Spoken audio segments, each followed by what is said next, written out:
The Arizona Cardinals walked past every defensive prospect on the board and burned the third overall pick on a running back. Jeremiah Love, out of Notre Dame, the first running back drafted top 5 since Saquon Barkley in 2018. 2,497 rushing yards over his final 2 college seasons. 40 total touchdowns.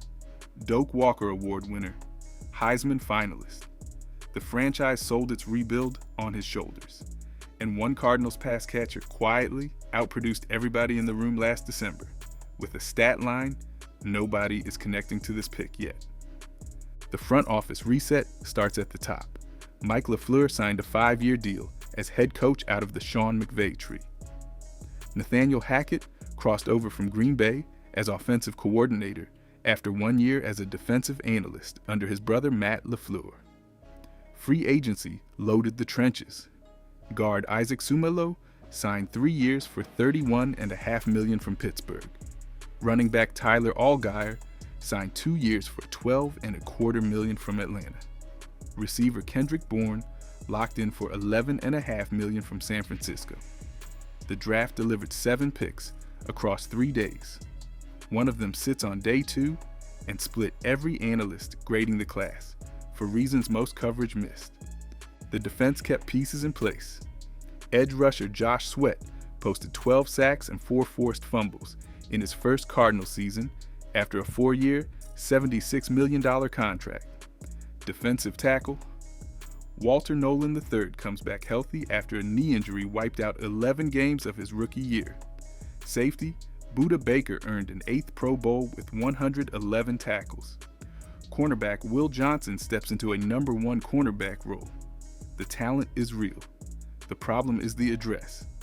Arizona shares the NFC West with the reigning Super Bowl champion Seattle Seahawks, and last season, every other team in the division made the playoffs while the Cardinals lost 9 in a row to close the year.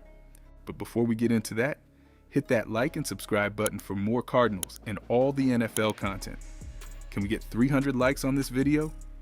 Jeremiah Love is 20 years old, 5'11", 203 pounds, and ran a 10.7600 meter dash as a high school sprinter in St. Louis. Notre Dame leaned on him for 2 seasons and he averaged 6.9 yards per carry both years. 1,372 rushing yards on 199 carries last season. 18 rushing touchdowns, 27 catches for 280 receiving yards, and 3 more touchdowns. He won the Doak Walker Award as the top running back in college football and finished 3rd in Heisman voting. Notre Dame's running back coach, Jajuan Sider, built the program around touch preservation. Love finished his college career with 433 carries and 1 fumble.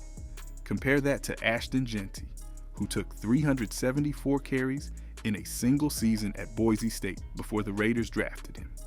Love hits the league with miles still on the tires. His 5'11" frame shows fierce contact balance, sub 4.3 closing speed, and a willingness to hurdle defenders he should have run through. The college tape shows him as the lead blocker for Riley Leonard on quarterback power, a play type Mike LaFleur loves to install with running back motion. The fit explains the pick. LaFleur runs zone and gap concepts pulled straight from the McVay playbook. Love thrives in zone schemes because his vision finds creases linebackers cannot defend. Jadarian Price, Love's Notre Dame backfield mate, went 32nd overall to the Seattle Seahawks. 2 Notre Dame running backs went in the first round for the first time since the Doug Flutie era at the Eagles. Arizona did not draft a running back room. They drafted a top 5 offensive weapon who happens to wear number 4. The defense the Cardinals built last March now has to hold up while Love changes the offensive identity. Josh Sweat finished his first Arizona season with 30 tackles, 13 tackles for loss, 12 sacks, 4 forced fumbles, and 17 quarterback hits on a 4-year, $76 million deal he signed last March. He played the final stretch on a damaged knee and ankle and still got the 12th sack. Cardinals teammates voted him Defensive Player of the Year in landslide fashion. The pressure rate suggests another Pro Bowl push if he stays upright. Sweat lined up at 10 different alignments under defensive coordinator Nick Rallis, retained from the Gannon staff under new head coach Mike LaFleur. The interior tells a different story. Walter Nolan III, the 2025 first-round pick out of Mississippi, played 6 games before a knee injury ended his rookie year. He flashed 2 sacks and a 16.3% pressure rate during those 6 contests. Nolan returns healthy, with a chance to anchor the defensive line. Calais Campbell, the 39-year-old future Hall of Famer, produced 6.5 sacks before hitting free agency in March. He sits unsigned heading into late April. Edge Darius Robinson, the 2024 first-round pick, logged 1 sack across 15 games, the kind of sophomore line that puts roster pressure on the next draft class. The back end held up best. Safety Buda Baker earned an 8th Pro Bowl on 111 tackles, an interception, and 5 passes defended at age 29. Cornerback Will Johnson, a second-round pick out of Michigan in 2025, gave Arizona 37 tackles, 10 pass breakups, and a forced fumble in 12 games while battling hip, back, and knee issues. Cornerback Garrett Williams ended last season with an Achilles tear that puts Week 1 in question. The defense produced when healthy. Healthy is the operative word. The roster decision the front office made next is what no analyst flagged loud enough. Mike LaFleur has not been a primary play caller in 3 years. He spent 2023 through 2025 as the Rams' offensive coordinator under Sean McVay. McVay called the plays. The Rams finished first in points and yards last season. LaFleur installed plays, ran the meeting room, and watched. His last full season calling plays came in 2022 with the New York Jets under Robert Saleh, where he worked with the young Breece Hall before Saleh got fired. The Jets' offense ranked 25th in total yards. LaFleur is now 38 years old and gets the keys back. He picked offensive coordinator Nathaniel Hackett to anchor the offensive room.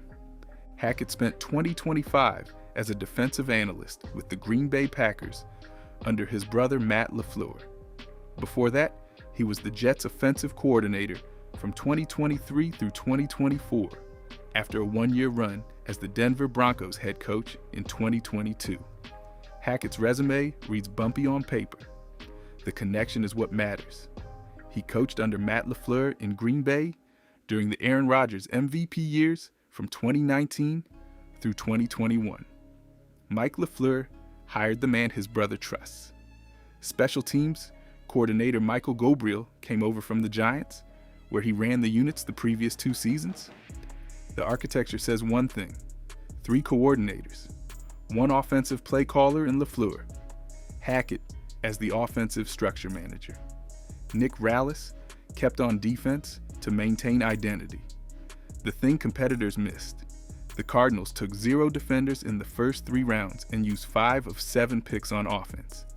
Then they hit a 6th-round defender out of Iowa whose name appeared in 0 competitor scripts. The architecture rewards the offense first. The defense gets 1 body in early day 3. That body matters more than the round suggests, and the breakdown of every pick walks the order. Pick 3, Jeremiah Love, running back, Notre Dame. Pick 34, Chase Besantis, 6'5", 315-pound offensive guard out of Texas A&M, who started 27 games and allowed 0 sacks across his final season. He starts at right guard from week 1. Pick 65, Carson Beck, quarterback Miami, the 3rd-round selection sitting at the center of every grade dispute. The reveal on Beck waits 2 sections. Pick 104, Caleb Proctor, defensive tackle out of southeastern Louisiana, 8 sacks last year, 6'3", 280 pounds. Pick 143, Reggie Virgil, 6'3" wide receiver out of Texas Tech, 705 receiving yards, 6 touchdowns, 13 yards a catch, deep speed, and red zone size. Pick 183, Carson Beck, linebacker out of Iowa. The pick competitor skipped.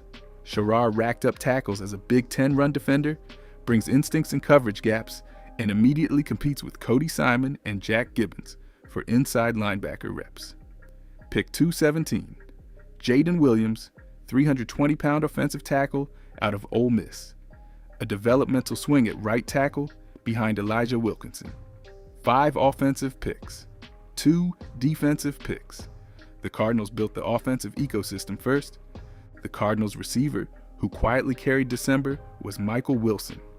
78 receptions, 1,006 receiving yards, 7 touchdowns. Cardinals Offensive Player of the Year by team vote. Wilson posted 15 catches for 185 yards against the 49ers in Week 11.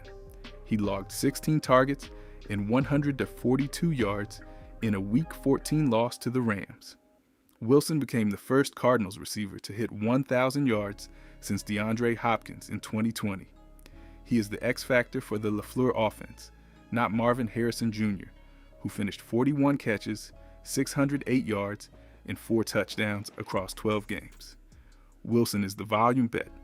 Harrison Jr. is the bet on a third-year leap. Every other team in the NFC West won at least 12 games last season. The Seattle Seahawks won Super Bowl 60 over the New England Patriots 29-13. Kenneth Walker III earned Super Bowl MVP with 161 total yards. The Los Angeles Rams finished first in points scored, first in yards per game, first in first downs, and reached the NFC Championship game on Matthew Stafford's shoulders. The San Francisco 49ers made the playoffs again through injuries. The Cardinals went 0-6 in the division and finished 3-14 overall. The Gannon era against the NFC West was an extinction event.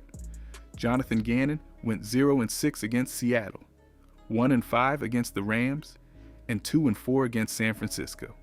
3-15 total. The new staff inherits a division where every road test gets harder. Seattle replaced offensive coordinator Clint Kubiak, who left to become Raiders head coach. The Rams' pass rush ages another year. The 49ers lost depth in the secondary. Each team has a real soft spot the LaFleur offense can attack. Seattle's offensive line gave up 14 pressures in Super Bowl 60 from rookie left tackle Will Campbell, the most by any tackle in a Super Bowl according to NFL Next Gen Stats. The Rams ranked outside the top 15 in pressure rate generated last year. The 49ers rebuilt their cornerback room twice in 18 months. The path for Arizona is the Sunday matchup, with 700 yards of explosive offense behind Jeremiah Love and Trey McBride. Not a top 3 defense overnight. The schedule sets up exactly one realistic ceiling. The reveal of the 3rd round pick that delivers it comes next. The pick competitors graded as a reach was Carson Beck at 65 overall. The grade ignored context. Beck transferred from Georgia to Miami in January 2025 after UCL elbow surgery cost him the 2024 college football playoff. He came back and finished his Miami year with 3,813 passing yards, 30 touchdowns, 12 interceptions, and a 72.4% completion rate. He led Miami into the national championship game against Indiana before throwing a late interception to safety Jamari Sharp in a 27-21 loss. That play closed his college career. The arm talent stayed visible all year. The fit is the hidden value. Mike LaFleur runs the McVay-Shanahan structured pocket system. That system asks the quarterback to read out leverage, get to second right on rhythm, and make tight window throws to crossing routes against zone.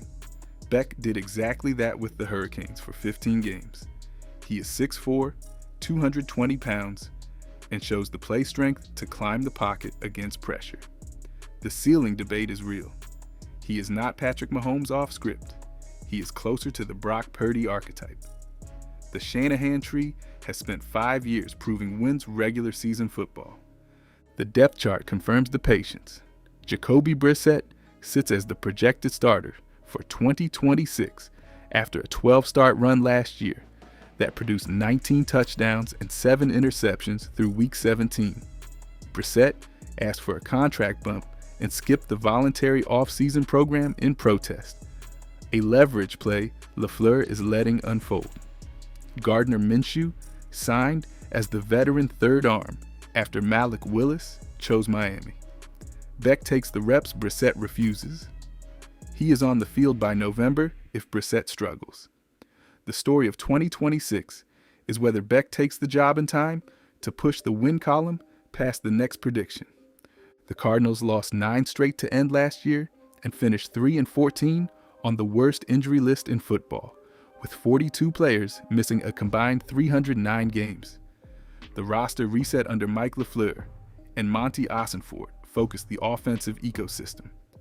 Jeremiah Love in the backfield, Tyler Allgeier as the power complement, Trey McBride locked in for 4 years and $76 million, the largest tight end deal in NFL history. Michael Wilson healthy and fed, Marvin Harrison Jr. with a chance at a third-year leap, Isaac Sumalo and Chase Besantis stabilizing the interior offensive line. The healthy version of this group puts up points. The defense rides on Walter Nolan returning, Josh Sweat repeating, and Will Johnson taking the next step. Budda Baker holds the back end. Calais Campbell sits unsigned with 6.5 sacks of veteran production still on the table. The corners hold up if Garrett Williams comes back from his Achilles tear by mid-season. The defense does not need to be top 10. It needs to hold up against the Rams, Seahawks, and 49ers twice each. That is the test. Drop your prediction in the comments below the like button before this next take goes too far. The debatable claim: this Cardinals roster wins 7 games minimum, splits the season series with the Los Angeles Rams, and finishes second in the NFC West before April. Hit subscribe before the next breakdown drops, because the take on the Seattle Seahawks roster reset is loaded for the next video on the channel. Jeremiah Love is the headline. Carson Beck is the secret. The NFC West will not see the Cardinals coming twice.